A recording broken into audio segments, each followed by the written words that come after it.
Yeah, it's AP. I'm back at it with another one.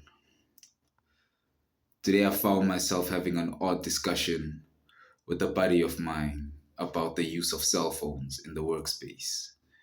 He was venting to me, complaining, telling me how he feels. The way things were being reasoned and the way things were being understood, I don't know. I think I could have had better answers. Maybe I wasn't thinking straight. I'm not sure. But I did tell him to watch my video. I'm gonna have better answers for him. So here's what I think. And I did do my research also. So it's not like I'm just gonna be saying things just out of the air. So here's what I think. For this to go down smoothly, I think some groundwork needs to be laid. So I'm gonna lay down some generalizations first of all. That way there's at least a grounding for people to understand where I'm going at and how things are right now in reality. The first important question you should ask is, are companies legally allowed to restrict the use of cell phones in the workspace? The short and long of it is yes, companies, employers can legally implement restrictions on cell phone use in the workspace for legitimate business interests. Okay, they can be anything. They can be safety, can be security, can be confidentiality, productivity. They, they could be any reasons, but yes, they can do this, and there should be us understanding that this is the reality of things as it is. Companies need to look out for their own interests. And part of that is making sure that time is not wasted doing pointless things. You need to use the time they pay you for to do the job they need you to do to the best of your ability. That is ideally, optimistically, the agreement between an employee and employer. See, the thing is, the employers also don't have the all say power in this. They have to do this by a code, by conduct. These restrictions have to be reasonable. They have to be clearly communicated. They have to be consistently applied, and they have to allow for exceptions, especially during breaks and emergencies. When rules and policies that fit this criteria are made, then yes, they can restrict the use of cell phones. And the odd thing, and here's the thing, the brother does work in a building where heavy machinery is used. So yes, there is gonna be a restriction on cell phone use, not just for the things he thinks or maybe his feelings are reacting to, but rather also for safety. This is also a safety matter so that people don't just get hurt. People are aware and there's no accidents caused by negligence. Now, I heard his case, and again, I understood where he was coming from. Because from where he was standing, he could see everything that his partner, the person he was working with, was doing.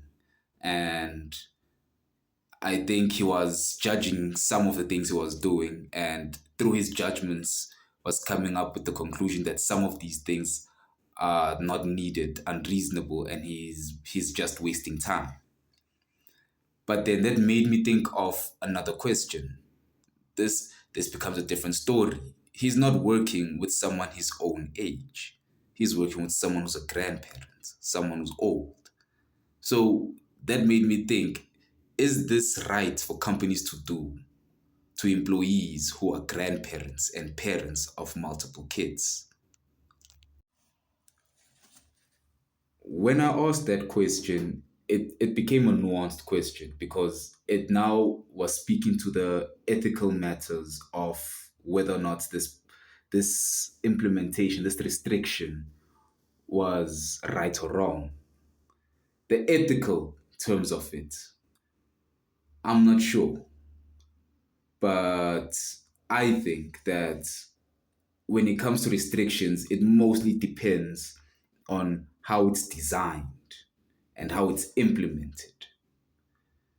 And giving an all out ban without consideration for caregivers with responsibilities will most likely be counterproductive. I think if you look at it from that way, from the foundation I gave at the beginning of the video, you can see where the lines start crossing because people have family matters that they have to attend to, and they have responsibilities that are day to day that can't be postponed or planned ahead. It just happens and they have to be able to respond. So it becomes nuanced. It becomes nuanced in this ethical question, because yes, it's an ethical question, but reality is that when it comes for companies and businesses, safety hazards and productivity are big concerns for them, regardless of your family status. It's not a good look for a company to have employees consistently getting hurt or even dying on the job. It looks bad. And there has to be some type of risk management so that employees remain safe. You leave the way you came. And also, when it comes to productivity, you are being paid for the work you do.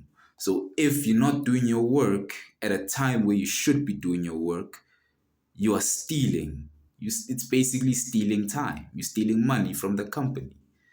And it becomes a different situation because money is at stake here for both parties.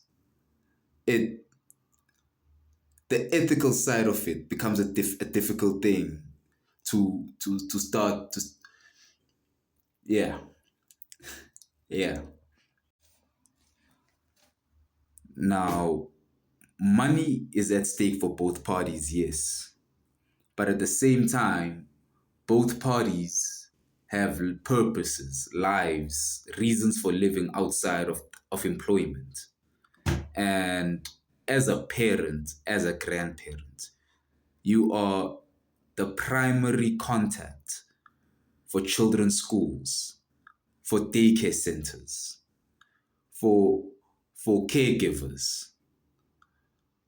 Like if there is an urgent emergency, it will require an urgent response.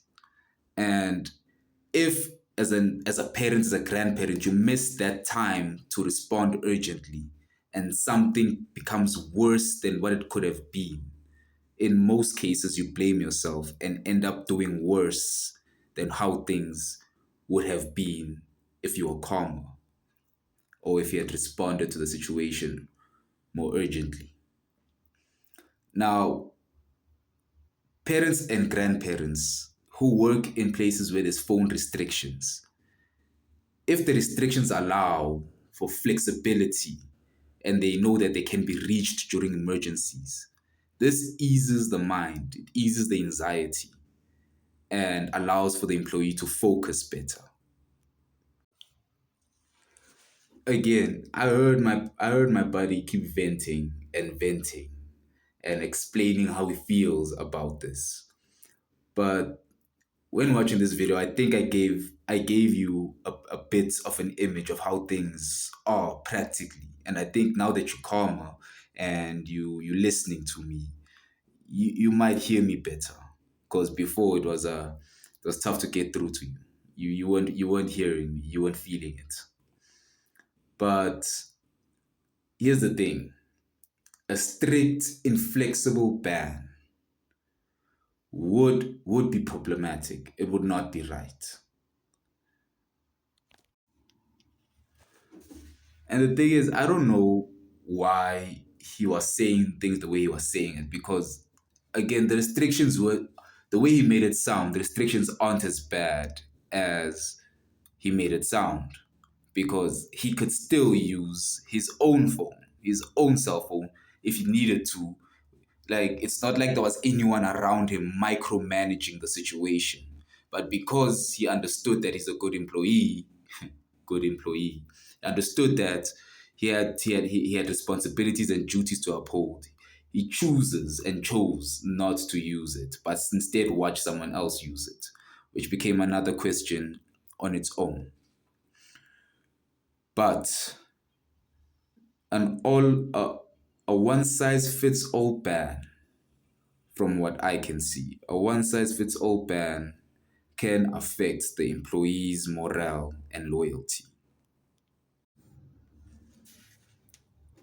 And employees who feel that their critical family needs are being disregarded become resentful towards the company, become less engaged and less productive, and are prone to more likely leaving and resigning the company.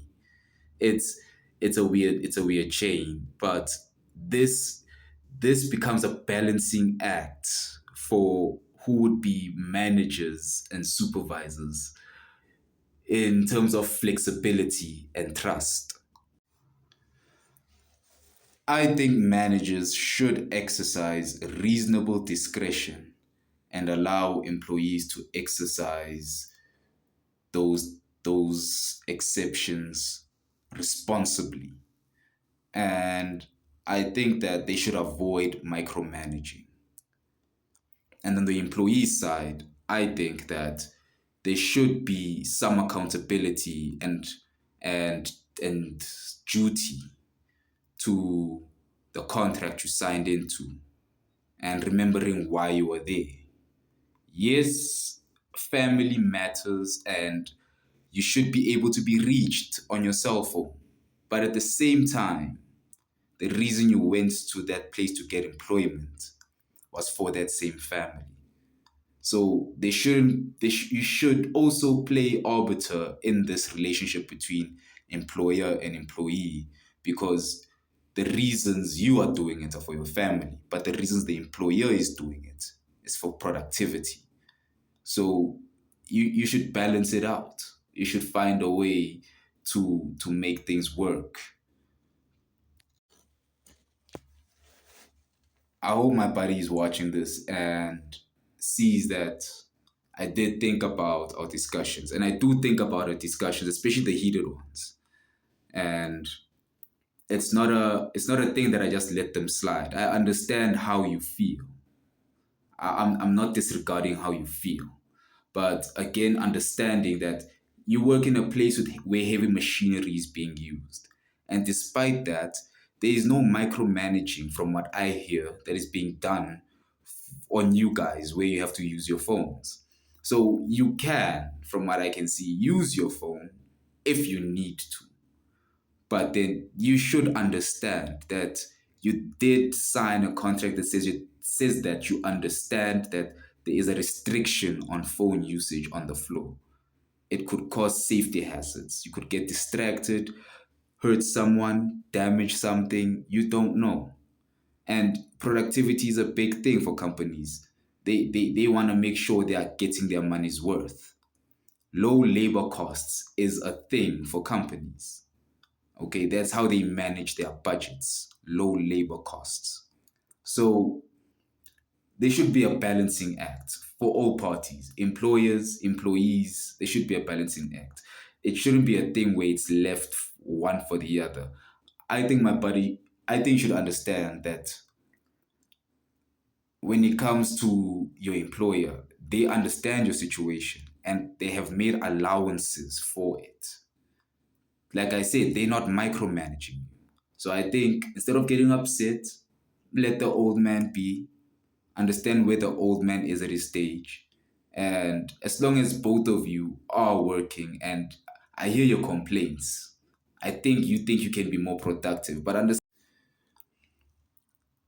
understand again, you are working with an old man. You are working with an old man. So don't expect unreasonable things. He's got like 40 years on you. You have a young man's body.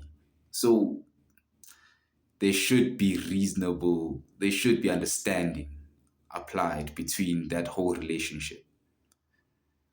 The better the quality of understanding applied, I think the better the outcome of the relationships as a whole between employer and employees and between you and your colleague. But anyway, my buddy, I hope things work out. When I see you, I hope you would have watched this and we'll talk about it. And for everyone else who's watching, I appreciate it. Thank you. And I'm gonna come through with the next one. There is something I'm working on, but it's a lot of research. It's a lot of research. So I'm gonna come at you when I'm ready. But till the next one, AP out. Cheers.